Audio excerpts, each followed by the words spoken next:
Alors pourquoi un plan étudiant? D'abord parce qu'on a eu ce qu'on a appelé la crise APB cet été, où des milliers de jeunes ont dû être tirés au sort pour accéder à l'enseignement supérieur dans des filières qu'on appelle en tension.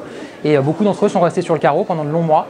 Et donc il fallait agir pour transformer la manière dont on accède à l'université. Mais on a voulu aller plus loin, parce que le second constat, c'est qu'on a 60% d'échecs en licence aujourd'hui, et donc il faut favoriser la réussite des étudiants à l'université. C'est l'autre grand enjeu du plan étudiant, et donc c'est ça qui fait de ce plan quelque chose de très structurel, puisqu'il s'attache à la fois à l'orientation, à la manière d'accéder au supérieur et à la réussite dans le supérieur.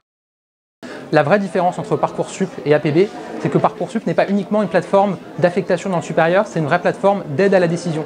On vous donne toutes les informations nécessaires pour choisir votre orientation.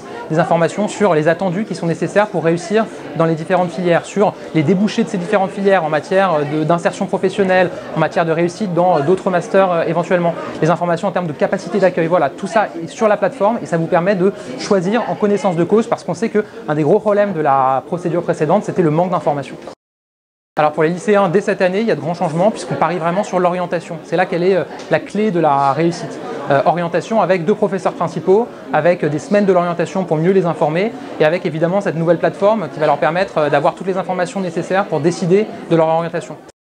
Ce qui change pour les étudiants, c'est qu'on va faire du sur-mesure à l'université. On va leur permettre de se spécialiser progressivement, on va faire des licences transdisciplinaires avec des choix de mineurs, de majeurs qui vont se faire progressivement. Ce qui change aussi, c'est de manière très concrète, on sait que c'est important pour des étudiants, c'est le pouvoir d'achat. C'est la suppression de la cotisation qui devait être payée 217 € chaque année pour la sécurité sociale étudiante. C'est du concret, c'est du gain de pouvoir d'achat pour les étudiants et on sait qu'ils en ont besoin.